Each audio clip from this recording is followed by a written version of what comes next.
Ladies and gentlemen, welcome to the fan takeaways for the Port Adelaide game. Just quickly, if you want to be a part of this moving forward, be sure to be following Pies Footy on Instagram. That's Pies_footy. After every game, I post a story on my Instagram stories, and you get to have your say through there. And I get to share the best ones and the most thought-provoking ones. And there's definitely some tough ones that we're going to have to cover today, which I don't want to go there yet, but we're going to have to. But we'll get started. So, firstly, we have Maverick Buckley, 005. Lipinski and Crisp need to learn how to hit a target in their forward 50 entries if they want to play wing. I think Lipinski is really good going inside 50. That's one of his assets in his game and his ability to connect as that winger. I don't know if you're nitpicking from the weekend. Maybe Lipinski missed a target or two going inside 50, but he had 7 score involvements and was operating at an 80% disposal efficiency clip, which is pretty damn high for that amount of volume of disposals that he had. Jack Crisp, can't quite remember his kicks going inside 50. He had 4 score involvements. He's sometimes a little bit fumbly, but I thought, generally speaking, his kicking was not too bad himself. I think he probably had close to the 80% disposal efficiency mark as well. So I think that's a little bit of an overreaction. But like I said, this is the fan takeaway. So it definitely gives us a chance to reconsider some of these opinions. Did you guys see something different? Let me know in the comment section. Ned Cassidy, this one's a quick one. No bad or ugly, just good. Every single player played their role. And you love to hear that from the fans, and I think that definitely was the case on Saturday night. You could probably, hard to put a finger on any player and suggest that they didn't play their role. All right, next one. Joshua 3712 says, is this the beginning of the end for Scott Pendlebury? Now, I intentionally didn't talk about Pendlebury being managed or a sub or not being selected because I just didn't want to go there. I didn't want to put that energy into the universe, but it happened. And yeah, it's a weird feeling with Pendlebury being the sub, but at the end of the day, like I guess we're there now. We're in this transitional phase where we're going to probably see less and less of Scott Pendlebury. Fly said in his post-game presser that this was a conversation they had in the pre-season about Pendlebury being the sub more often. He even had the nerve, the nuts to say, I wanted Pendlebury to be the sub last week against GWS. So it's clearly going to be a management / super sub sort of strategy with Scott Pendlebury. Your question is this the beginning of the end for Scott Pendlebury? Yes, but not in a negative light. This is transitional, it's strategy. I don't think that sounds worse than what it actually is. So he's still my favourite captain and my most favourite player growing up, and probably my most favourite player that will ever wear the black and white. So love the man. What else have we got? Triff _ dot 22. Not making Nick have to go get every ball is what led to him hitting more targets. I like this. We spoke about it last year when Nick was the hit 2 guy. His disposal efficiency naturally went down. That's what happens when you are the guy who has to gather that first contested possession within a contest, whether it's centre bounce or stoppage. Your kicking percentages are going to go down. But I think Collingwood were really wise with how we used him after a difficult tag against Toby Bedford. We moved him everywhere. He was in the forward 50 at times, and I think that's Nick's greatest skill or ability to be able to play in different positions, especially in the forward 50. I think it's one thing to match up with Nick in the midfield, but also to keep him quiet through being in the forward line is another challenge for midfielders who try to tag him. So taking Willem Drew into deep waters where he might not be comfortable at ground level when the ball is ping-ponging pinballing in the forward line. So I think that's a smart way to use Nick, and whether we see him on the half-back flank at times as well or on the wing is just, there's many ways to skin a cat when you've got Nick Daicos in your side. So That's a good point you bring up there. The feelings back _ says Steel Sidebottom still has it. A bit of a tongue twister there. It's still Steel is what I'd say. He wasn't too far off it last year. He was top 5 in the Copeland Trophy. The thing I think we missed the most from Steel Sidebottom last year compared to other years was his tidiness by foot. And I think we're starting to get that this year, or we're starting to get that back. And if he keeps playing like this, he could...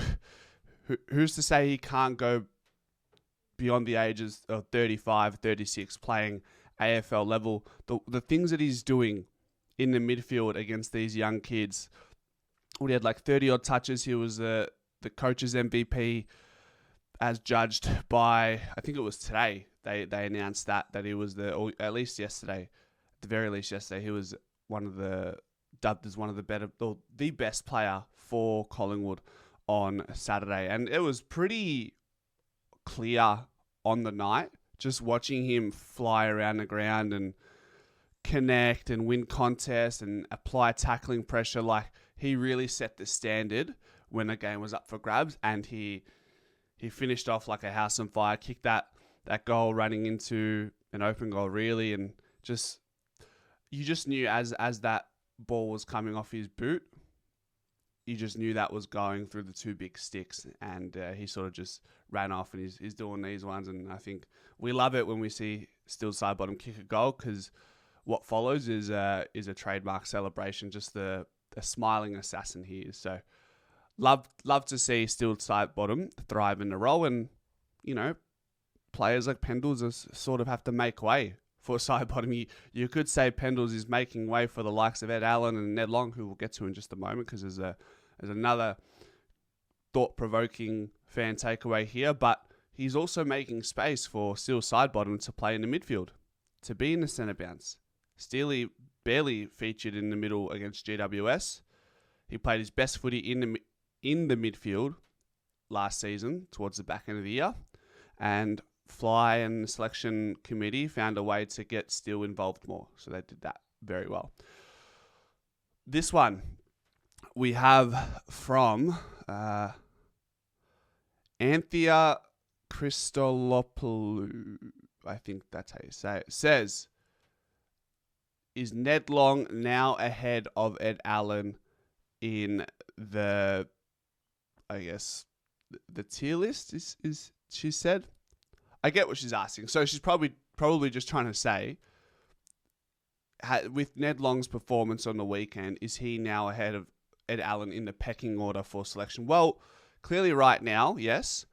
I don't think it's doom and gloom for Ed Allen. Fly said in his presser he really wanted to select Ed Allen. He didn't want him to be dropped, but I think it was unanimously voted against Fly, and they opted to drop Ed Allen.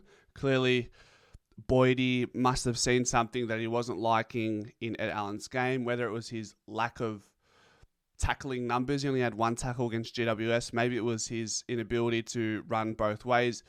It's hard to make that assessment as a fan because we don't have the footage around the grounds. But I think he's got time. He's got potential. We got the VFL starting this week, so he's got an opportunity to quickly make amends and work on the things that Boydie and co want him to improve in. With Ned Long, it's a little bit different, because Ned Long he's 22, he's young as well, still young, but his body is ready-made. Like, everything that you want to or expect from Ned Long is probably available for the team to utilize now. Whereas Ed Allen probably still needs to work into his body. I feel like he has room to grow with his kicking ability and composure to be able to break out of packs. Whereas, Ned Long, I think, is a bit more ready-made. I think he's probably going to reach his potential ceiling quicker than where Ed Allen is right now, just because of their bodies and their types of games. And we saw that on the weekend. Ned Long was just a bull, an absolute bull. He couldn't be tackled. He laid tackles. He had 7 tackles. He was critical when the game mattered. And you compensate for his kicking going inside 50 by way of having Nick Daicos in the middle, by having Steel Sidebottom there, Harry Perryman, It's just all about having the right balance and synergy between these types of different molds in the midfield. So great, another great fan takeaway there. I appreciate that. What else have we got here? Whew, man, we'll go with a couple more.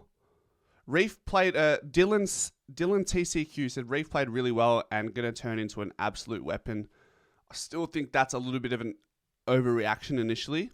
I think he had some really good moments where he won some critical battles and some 1%ers. Turning into an absolute weapon is a bit of a hyperbole as of right now.